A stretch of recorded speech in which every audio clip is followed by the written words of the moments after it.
What's going on, Dolphins? It is your boy Dillon, and I'm making another video today. I got a few things I want to talk about. Some like NFL overall related things, some stuff about some rule changes and so on and so forth, some stuff that the owners were talking about. But I actually want to start this video off with some breaking news, some important stuff that I need to get out to you guys. And so I'll start with that. Like I said, so it looks like assistant head coach, quarterbacks coach Jim Caldwell is going to be taking a leave of absence due to some health issues. So first and foremost, whatever you do, whether prayers, wishes, chi, aura, whatever it is, send it send it his way. Hopefully he's gonna be okay, and it's nothing too serious. Obviously his health is the most important thing, and we want to make sure that he's all right. Having said that, though, I mean, look, it does affect the team, and, it's a pretty major thing. It looks like Jerry Shaplinski, so far from reports, is going to be taking over his role, but they got to make adjustments. And look, he was one of the guys brought in to, help uplift this, this team and this organization from the coaching standpoint. He's got a resume, a good pedigree and so on and so forth, but, we're losing him. He's going to come back as a consultant, but he's not going to be in the same coaching capacity that he would be. And that's a big deal, and I know that the circumstances were different, obviously, but a couple years ago, we lost our offensive line coach because he was snorting coke, right? So we had to fire him, but we lost, and it was a huge deal. And our offensive line got worse after that, right? So I mean, that year everything that could happen did happen anyway. But so I mean, and I mean, in and of itself, is it the worst thing? Is it is it the straw that breaks the camel's back? I don't know. Probably not. But when you add it in, I mean, we've already got a tough enough time and a big enough hill to climb without these kind of things. But look, I mean, this is adversity, right? Adversity is hitting. And so, how are they going to respond? Are they going to be able to overcome that, right? Adam Gase did it in his first year. He did wonderful things. And then after that, it was just, although, frankly, his first year, he didn't really have that much adversity, right? Because he didn't lose, half his starting lineup like last year, and he didn't have all that crazy shit like the year before. But he did overcome some things and take us to the playoffs. And then, but, just goes to show you that even though you can, overcome, a lot of things, and even in, what was it, 17, even in 2017, when everything that could happen did happen, and even last year, I mean, look, at the end of the day, they overcame tons of adversity in both those years, right? Last year and the year before. The problem is it just kept coming and it didn't stop, right? And eventually you do, it is too much. Individual people, it doesn't, it applies to that, right? Eventually, any person, when they're put under so much pressure, eventually is going to break and just can't handle it. We're all flesh and blood. We're all emotions and feelings and all this other stuff, right? So we're all human, and eventually you break. So that same thing applies, right, to, franchises, organizations, right? Like eventually, now, again, I mean, is this, I mean, we're still in the off season, so there's still obviously a long way to go, whatever. Like I said, is this the thing that breaks the camel's back? No. Most likely not. But my point simply is that it's just more context and more information and another data point. Because, I mean, unquestionably, the fact of the matter is that it makes things more difficult now. Because now they got to hire a new coach. They got to shuffle around within the organization. Losing him's a big deal, right? Who knows what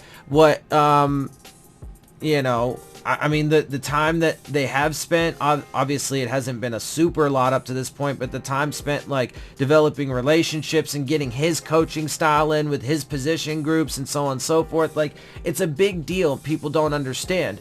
So Anyway, just wanted to let you guys know about that. Obviously, like I said, first and foremost, his health is most important, but it does affect the team, and it does affect the team in a major way. I mean, he's a prominent coach, like I said, with a major pedigree, and losing him is a big deal.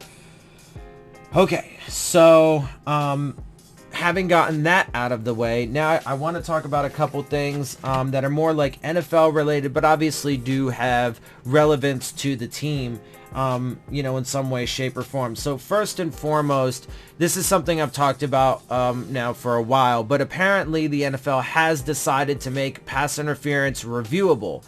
So to me, first of all, I'll take it, because that's great and that's wonderful, and that's like, you know, a step in the right direction. However, I feel overall that it's nothing more than just another breadcrumb, right? It's just one teeny tiny small thing that the NFL is doing just to appease the fan base, and the only reason why is because of the whole debacle that came this past season with you know, the Seahawks game, right? Was it Seahawks? Anyway, you know what I'm talking about. That pass interference call. I don't know why I can't remember the fucking playoff games that just happened. My life is crazy. Everything jumbles together. Anyway, I apologize, but you know what I'm talking about. It was a big deal, a big national news, right? Whole thing. So, and why the talk even came up. But at the end of the day, it's not enough. It's not nearly enough, right? And they're doing it just to appease the fan base, because they got all like, you know, pissed off about that one thing, that one incident. But that doesn't really solve a lot of the root fundamental causes root fundamental reasons for why things with officiating are so terrible. It doesn't address the fact that there's a lot of like super convoluted rules that are almost impossible to follow, like the lowering the helmet, you know, rule, or the catch rules and stuff like that. You have rules that are just don't make any sense whatsoever and are tailored towards, you know, an offense bias and so on and so forth. Like, for instance, the way that, you know, defenders just can't like touch it all anymore, even if they have their head turned. Apparently, it seems like what they call defenders for these days is just absolutely ridiculous, and it just, you know, it totally makes things super easy for offenses. And then the other one that really bothers me is the fact that the quarterback, like, really, you can't put your entire weight on a quarterback. That is the most illogical rule ever.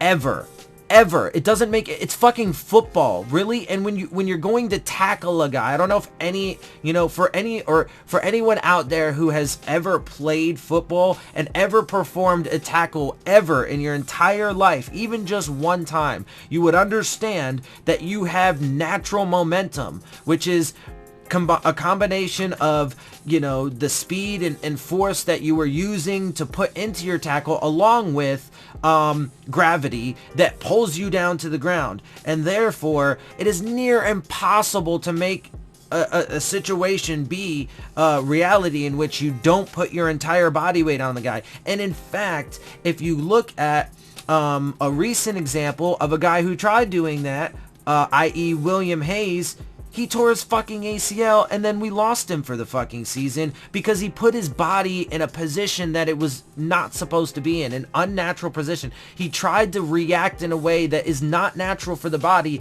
and then he tore his fucking ACL, right? So, that's a huge fucking deal. So look, like I said, I mean, is it good? Yes. And will I take it? Absolutely. But it's nowhere near enough. And again, to me, all it seems like is they're just trying to appease people with just a little tiny thing. Be like, oh, see, look at what we did. Look at what we did for you. You guys made such a stink about the pass interference call that was fucked up in that one game that changed a lot of things. Yeah, but that's not the whole bread and butter. That's not the big picture. We want more. There should be more. Now, to be clear, right, because I try not to be one of those people that just sits here and like bitches and complains about something without one, facts and data to prove it, but also, you know, a plan, right, on what to do. I've said many times, and even before that whole debate, they need to, one, clean up the rule book and get rid of a lot of those convoluted rules, or get rid of the rules that just don't make sense. Clean up the convoluted rules that are super hard to follow, and then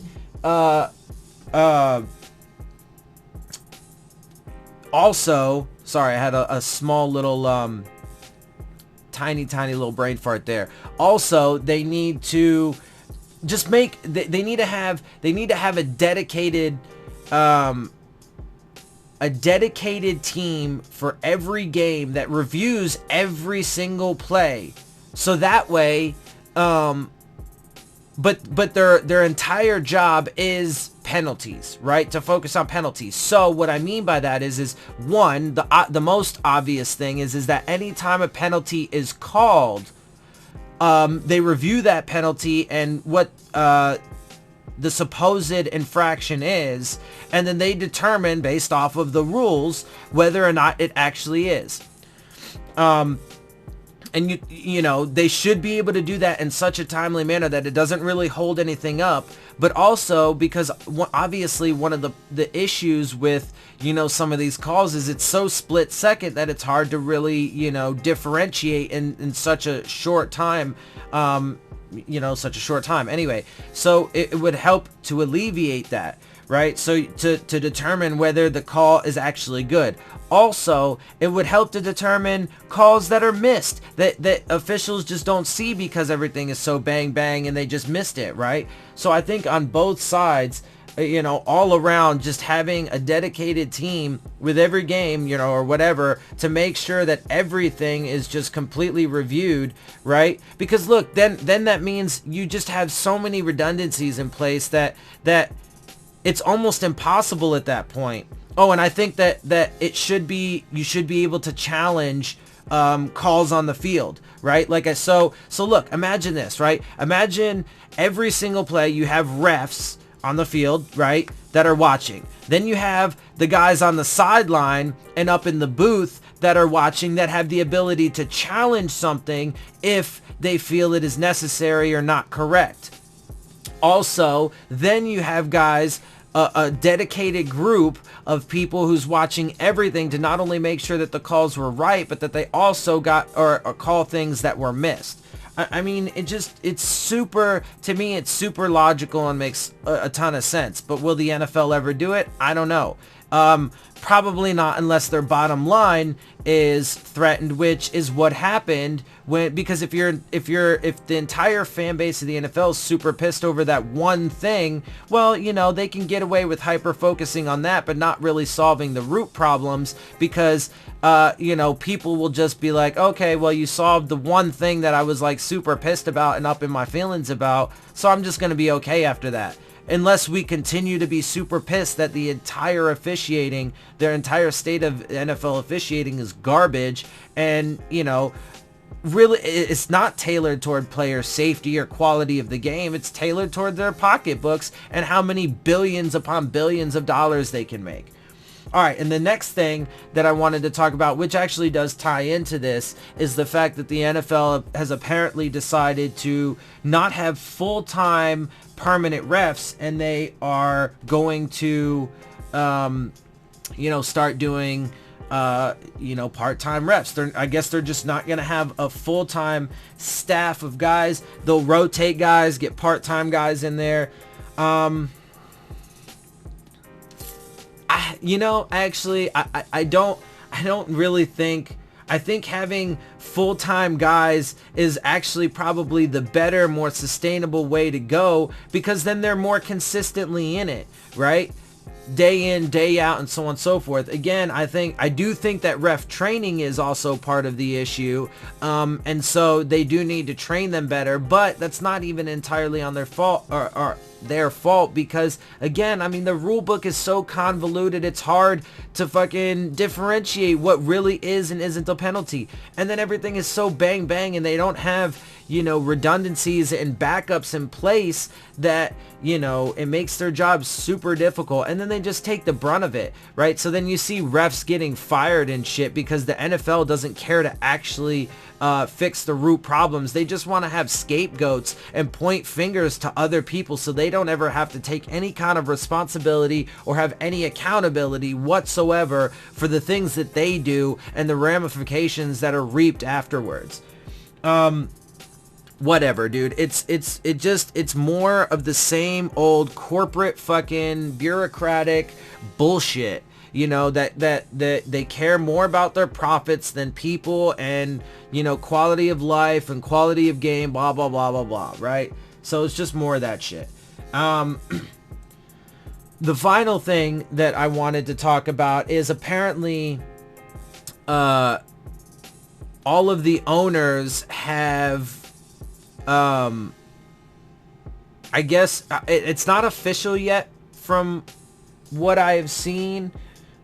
Excuse me. It's not official yet from what I've seen, but reports so far are talking about that the owners want to institute an 18-game schedule.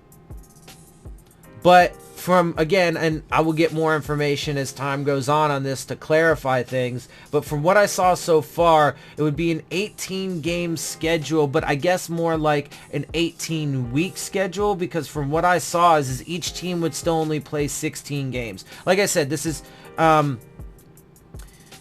so far it is very preliminary, so we'll get more on that as time comes, but again, initially, it seems like they'd still only play 18 games, so maybe there'd be like 18 weeks. Like there's 17 weeks now, obviously, then you have your bye, so maybe there's 2 bye weeks. I actually think that if that's the case, I actually think that would be great. And because if they truly care about player safety, I mean, there's always been, but for a while there have been talks about, well, do we even need preseason games? Do we need to have 4 games? The last game is just kind of bullshit, right? And, players are getting hurt, like having season ending, injuries, so on and so forth. So like, what's the point, right? Well, you have one early in the season, one later in the season. Yeah, that gives you a full extra week. I mean, I don't know. So like I said, though, there needs to be more details on that. I'm going to keep an eye. I haven't seen anything more yet. This initially came out, I think, yesterday. So I'll follow up on that, get more information as time goes on, and we'll see where that goes. Anyway, so that's all I got for you guys right now, today. So I'm going to go ahead and cut it. I hope you guys do enjoy my videos. If you do, make sure you hit the subscribe button, make sure you hit the like button, make sure you hit the bell if you want to get the alerts. Leave your questions, comments, and concerns down in the comment section. And of course, as always, make sure you follow me on Dillon, on Twitter at DillonTartaro.com. What is wrong with me? I don't know what I'm saying right now. Follow me on Twitter at Dillon Tartaro. And with that, I am out. I'll see y'all soon. Fins up.